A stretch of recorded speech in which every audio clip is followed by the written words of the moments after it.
रामपुर घाट, एक ऐसा गांव जहां सुबह की पहली खुशबू चाय की भाप से नहीं, मोहन के ठेले से उठती भाप से आती थी।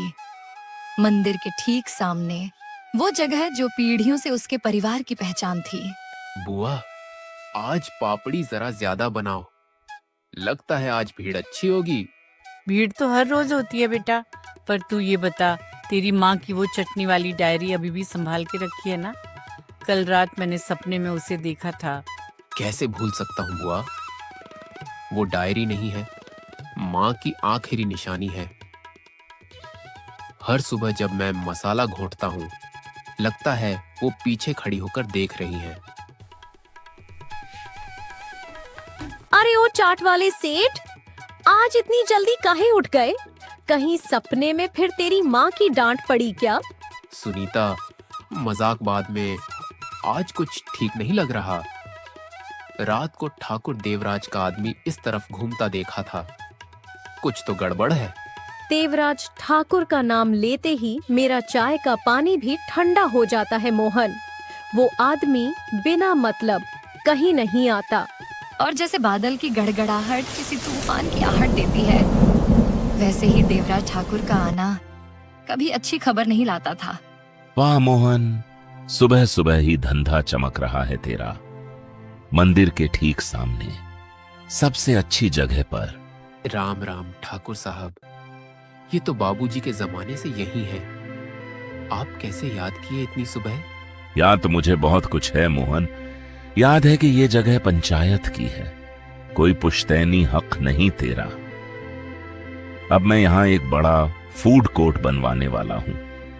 शहर के लोग आएंगे, गाड़ियां रुकेंगी, कमाई होगी करोड़ों में। ठाकुर साहब, ये ठेला ही हमारा घर चलाता है। मोहन के बाबूजी की निशानी है ये जगह, दया करिए। दया? कमला बुआ, दुनिया दया से नहीं, दस्तावेजों से चलती है।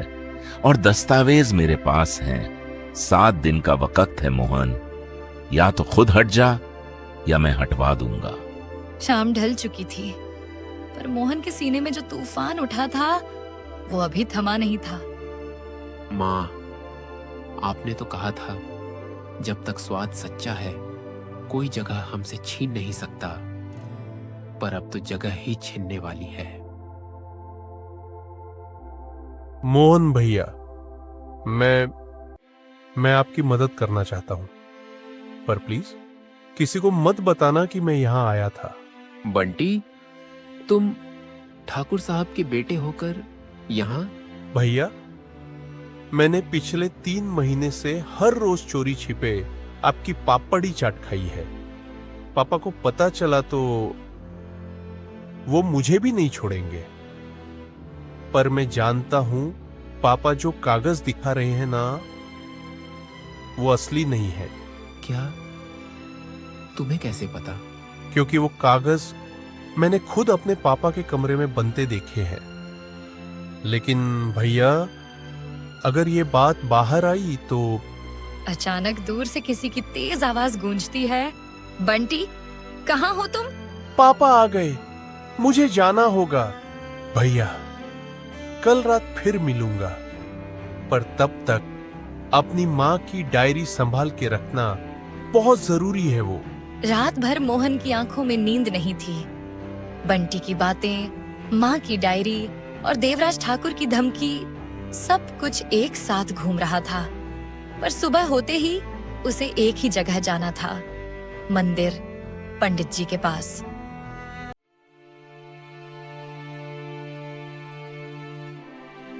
पंडित जी, राम राम। माफ करना इतनी सुबह सुबह, पर मुझे आपसे कुछ जरूरी बात करनी थी। मोहन, बैठ। तेरे चेहरे पर जो बोझ है वो मुझे दरवाजे से ही दिख गया था। बोल, क्या हुआ? पंडित जी, ठाकुर देवराज कह रहे हैं कि ये जगह पंचायत की है। मेरा कोई हक नहीं। 7 दिन में हटने को कह गए हैं। बाबूजी की निशानी है ये जगह, माँ का सपना है। मैं कैसे छोड़ दूं? हक का सवाल तो कागजों में है मोहन, पर मैं इतना जानता हूँ, तेरे बाबूजी ने ये जगह गांव के तत्कालीन मुखिया से लिखवाई थी। वो कागज कहाँ है, याद है? माँ की डायरी, उसमें कुछ पुराने कागजात भी रखे हैं। मैंने कभी ध्यान से नहीं देखे। हा, लगता है मुझे आज ही घर जाकर वो डायरी खोलनी होगी। जा बेटा, पर संभल के। देवराज जैसे लोग सिर्फ जमीन नहीं छीनते, वो सच को भी दबाना जानते हैं। ये देख मोहन, तेरी माँ के हाथ की लिखाई। हर पन्ने पर एक कहानी है। कब कौन सी चटनी बनी, कब बारिश में ठेला बंद रहा, कब तेरे बाबूजी बीमार पड़े थे। बुआ, ये देखो, आखिरी पन्नों में कुछ लिखा है। मुखिया रामलाल जी ने जबानी नहीं, लिखित में जगह हमारे नाम की थी। वो कागज पंचायत दफ्तर की पुरानी अलमारी में ताले वाले खाने में रखा है। हे भगवान, तो सबूत तो है। पर मोहन, वो पंचायत दफ्तर तो अब देवराज के आदमी ही संभालते हैं। वहां तक पहुंचना आसान नहीं होगा। जो भी हो बुआ, अगर सच बचाना है तो रास्ता निकालना ही होगा। और मुझे लगता है इसमें एक ही इंसान हमारी मदद कर सकता है। मोहन, जल्दी बाहर आओ। बाजार में शोर मचा है। देवराज ठाकुर ने आज ही ऐलान कर दिया, कल से तुम्हारे ठेले की जगह पर निर्माण शुरू होगा। क्या? अभी तो 7 दिन की बात थी। ये तो सिर्फ एक दिन में। वही तो, देवराज जल्दी में है मोहन। लगता है उसे डर है कि तुम कुछ कर लोगे, इससे पहले वो अपना काम पूरा कर ले। जैसे तूफान से पहले हवा भारी हो जाती है, वैसे ही रामपुर घाट का माहौल अब बदल चुका था। हर तरफ फुसफुसाहटें, हर आंख में सवाल। क्या मोहन बचा पाएगा अपने बाबूजी की निशानी? सुना तुमने? कल से मोहन का ठेला हटाया जाएगा। बड़ा अन्याय है ये। अन्याय तो है, पर ठाकुर के आगे कौन बोले? पिछली बार जिसने आवाज उठाई थी, उसका पूरा खेत छीन लिया गया था। सब देख रहे हैं, पर कोई साथ नहीं देगा। शायद डर सच से भी बड़ा हो गया है इस गांव में। भैया, पंचायत दफ्तर की चाबी मेरे पापा के कमरे में रहती है। आज रात जब वो शहर मीटिंग में जाएंगे, मैं वो चाबी निकाल सकता हूं, पर अगर पकड़ा गया तो। बंटी, मैं तुमसे इतना बड़ा खतरा उठाने को नहीं कह सकता। ये तुम्हारे अपने पिता के खिलाफ जाना है। भैया, पापा भले मेरे खून के हो, पर जो गलत है वो गलत है। मैं आज रात मंदिर के पीछे वाले रास्ते पर मिलूंगा, चाबी लेकर। बस आप वहां वक्त पर पहुंच जाना।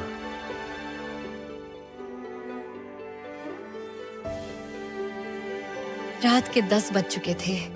रामपुर घाट सो चुका था, पर मोहन की धड़कनें जाग रही थीं। मंदिर के पीछे वाला रास्ता आज एक फैसले की तरफ जा रहा था।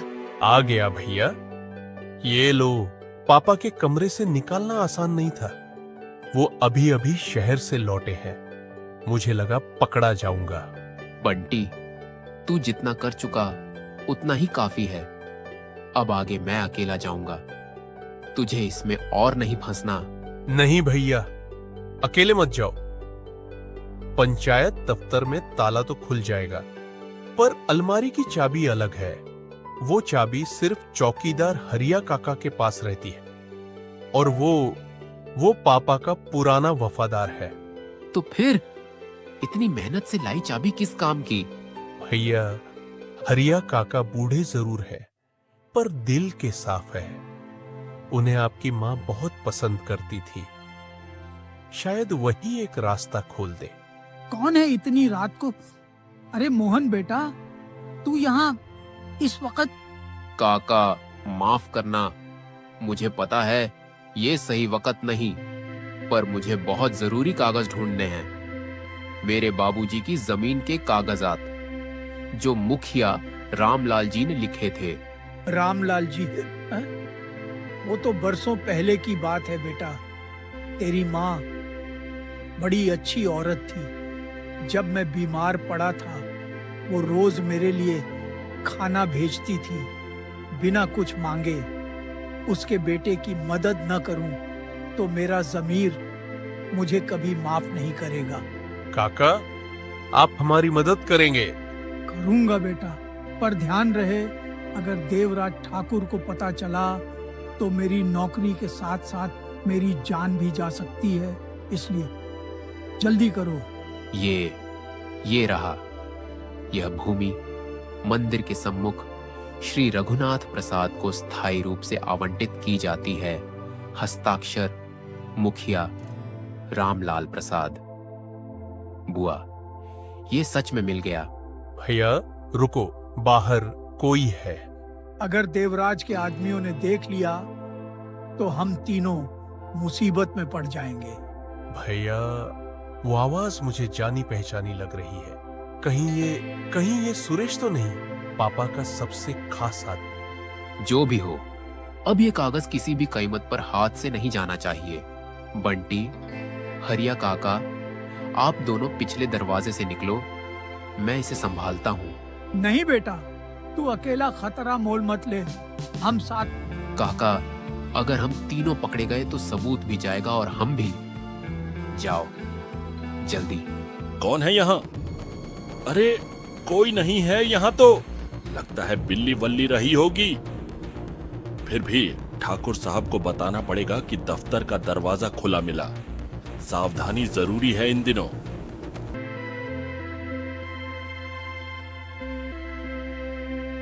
मोहन, ये भगवान का शुक्र है रात भर मेरी आंख नहीं लगी। बता क्या हुआ वहाँ? बुआ देखो, ये रहा असली सबूत। बाबूजी का नाम, मुखिया रामलाल जी के हस्ताक्षर, सब कुछ है इसमें। बेटा, तेरी माँ सही कहती थी, सच कभी दबता नहीं, बस थोड़ी देर के लिए छुपता है। अब हम पंडित जी के पास चलते हैं और पूरे गांव के सामने ये सच रखते हैं। पर बुआ, इतना आसान नहीं होगा। देवराज ठाकुर के पास पैसा है, ताकत है। वो इस कागज को झूठा बताकर भी मुकर सकता है। हमें ऐसा तरीका चाहिए जहां वो झूठ न बोल पाए पूरे गांव के सामने। मोहन, बड़ी खबर है। देवराज ठाकुर ने आज दोपहर पंचायत चौक पर सबको बुलाया है। कह रहा है आज ही तय होगा, मोहन का ठेला हटेगा और नया फूड कोर्ट का शिलान्यास होगा। तो ठीक है, वही सही मौका है। अगर देवराज पूरे गांव के सामने ऐलान करना चाहता है तो मैं भी पूरे गांव के सामने ही सच रखूंगा। दोपहर होते होते पूरा गांव पंचायत चौक पर जमा हो चुका था। हवा में तनाव था क्योंकि आज फैसला होने वाला था, रामपुर घाट की परंपरा बचेगी या मिट जाएगी हमेशा के लिए। गांव वालों, आज का दिन ऐतिहासिक है। यहाँ जल्द ही बनेगा एक भव्य फूड कोर्ट जो रामपुर घाट को नई पहचान देगा, और इसके लिए मंदिर के सामने की जगह को खाली कराना जरूरी है। देवराज, विकास का विरोध कोई नहीं करता, पर विकास के नाम पर किसी का हक छीनना ये अन्याय है। पंडित जी, हक की बात कागजों से तय होती है, भावनाओं से नहीं। और मेरे पास वो कागज हैं जो साबित करते हैं कि ये जमीन पंचायत की है। अगर कागजों की ही बात है ठाकुर साहब, तो मेरे पास भी कागज है, और ये कागज झूठे नहीं हैं। ये होगा ठाकुर साहब, मुखिया रामलाल प्रसाद जी के हस्ताक्षर वाला असली दस्तावेज जो साबित करता है कि ये जमीन मेरे बाबूजी के नाम स्थायी रूप से आवंटित है। वाह मोहन, बड़ा नाटक रचा है तूने। पर एक सवाल है, ये कागज तुझे मिला कहां से? गांव वालों, जरा पूछो इससे। पंचायत दफ्तर की अलमारी जो सिर्फ ताले में बंद रहती है, उसकी चाबी इसके पास कैसे आई? ठाकुर साहब, सवाल ये नहीं होना चाहिए कि कागज कैसे मिला।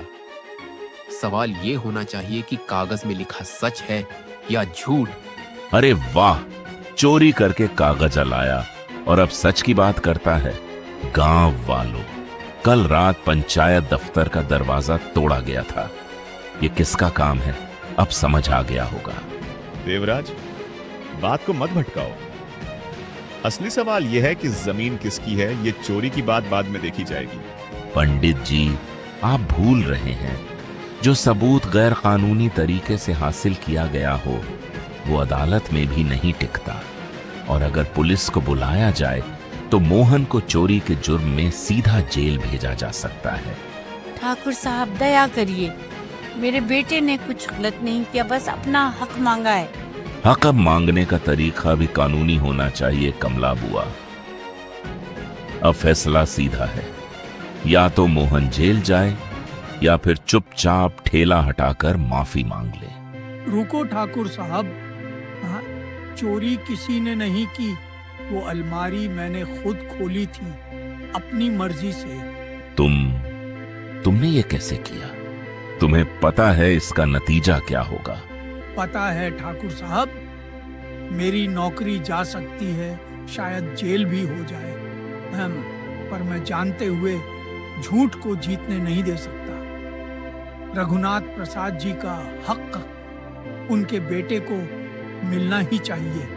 ये मेरा फैसला था, मोहन का नहीं। ठीक है, मान लिया चोरी नहीं हुई, पर कागज के सही होने का क्या सबूत है? हो सकता है ये नकली हो, बनाया गया हो। इसका फैसला आसान है देवराज। मुखिया रामलाल जी के हस्ताक्षर गांव के पुराने रिकॉर्ड से मिलाए जा सकते हैं, और उनके हस्ताक्षर वाले और भी कागजात खुद तुम्हारे पास मौजूद उस पुरानी संधि में भी हैं, जो तुमने पिछले साल जमीन के लिए इस्तेमाल किए थे। ये सब बाद में देखा जाएगा। अभी के लिए निर्माण कल से शुरू होगा, चाहे कुछ भी हो जाए। हवेली के बाहर देवराज ठाकुर एक रसूखदार, निडर आदमी दिखता था, पर हवेली के अंदर आज उसके सीने में एक अलग ही आग जल रही थी।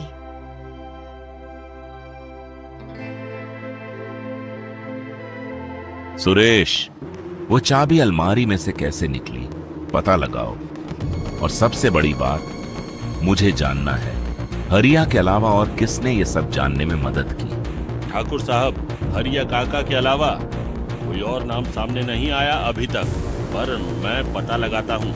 रुको, बंटी कहाँ है? जी पापा, मैं यहीं हूँ। कल रात तू कहाँ था? मैंने तुझे कमरे में नहीं पाया था जब मैं शहर से लौटा। मैं तो बस मंदिर गया था पापा, पूजा करने। इतनी रात को पूजा? बंटी, मुझसे झूठ मत बोलो। मैं तेरा बाप हूं, तेरी आंखों में सच झूठ पहचानता हूं। ठीक है पापा, मैं झूठ नहीं बोलूंगा। हाँ, मैं कल रात मोहन भैया के साथ था। मैंने ही उन्हें पंचायत दफ्तर की चाबी दी थी। तूने अपने ही बाप के खिलाफ? बंटी, तुझे पता भी है तूने क्या किया? मेरी इज्जत, मेरा नाम सब मिट्टी में मिला दिया तूने। पापा, मैंने आपकी इज्जत नहीं मिटाई, मैंने बस वो किया जो सही था। आप जानते हैं वो जमीन असल में किसकी है, फिर भी आप झूठ का सहारा लेकर एक गरीब परिवार से उनका हक छीनना चाहते हैं। तू नहीं समझता बेटा, ये सिर्फ जमीन की बात नहीं है, ये ताकत की बात है। अगर आज मैं एक चाट वाले से हार गया तो कल पूरा गांव मुझ पर हंसेगा। पापा, इज्जत जमीन छीनने से नहीं आती। इज्जत तब आती है जब लोग आपको सही माने, डरे नहीं। आज गांव वाले आपसे डरते हैं, इज्जत नहीं करते। ये फर्क आपको समझना होगा। बस अब से तू इस घर में कैद रहेगा जब तक ये मामला खत्म नहीं हो जाता। सुरेश, इसके कमरे पर नजर रखो। आप मुझे कैद कर सकते हैं पापा, बट सच को कैद नहीं। सुबह हुई, पर आसमान में बादल कुछ और ही कह रहे थे। आज देवराज ठाकुर के फूड कोर्ट का शिलान्यास होना था, या शायद आज उसके झूठ की आखिरी दीवार गिरने वाली थी। गांव वालों, आज का दिन ऐतिहासिक है। चलिए बिना देर किए शिलान्यास शुरू करते हैं। ठाकुर साहब, रुकिए। शिलान्यास से पहले एक बात और सामने आनी बाकी है। अब क्या नाटक है मोहन? सब सुन चुके हैं, तेरा कागज भी देख चुके हैं, और कुछ बचा है क्या? हाँ ठाकुर साहब, बचा है। ये रहा शहर के भूमि अभिलेख कार्यालय से आया प्रमाण पत्र। हमने कल ही रात्रि मुखिया रामलाल जी के पुराने हस्ताक्षर सरकारी रिकॉर्ड से मिलवाए। ये 100% असली है और अदालत में भी मान्य है। ये सब झूठ है।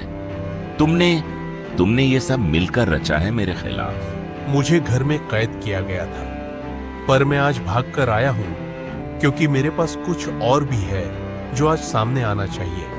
पापा की अपनी डायरी, इसमें खुद इनके हाथ से लिखा है, मंदिर के सामने वाली जमीन रघुनाथ प्रसाद की है। ये मुझे पता है, पर उस जमीन की कीमत अब करोड़ों में है, इसलिए किसी भी तरह इसे हथियाना है। बंटी, तूने अपने बाप की निजी डायरी। पापा, मैंने आपकी निजी बात नहीं तोड़ी। मैंने बस वो सच सामने रखा जो आप खुद जानते थे। मुझे आप पर शर्म नहीं आती पापा, बस दुख होता है कि आपने ताकत को इज्जत से बड़ा समझ लिया। मैं हार गया। बंटी, मुझे माफ कर दे बेटा। मैंने ताकत की अंधी दौड़ में वो सबसे कीमती चीज खो दी जो मेरे पास थी, तेरा भरोसा। पापा, अभी भी देर नहीं हुई, बस अब से सही रास्ता चुनिए। अगर ये कहानी अच्छी लगी हो तो लाइक और सब्सक्राइब करना न भूलें। ऐसी ही और भावुक प्रेरणादायक कहानियों के लिए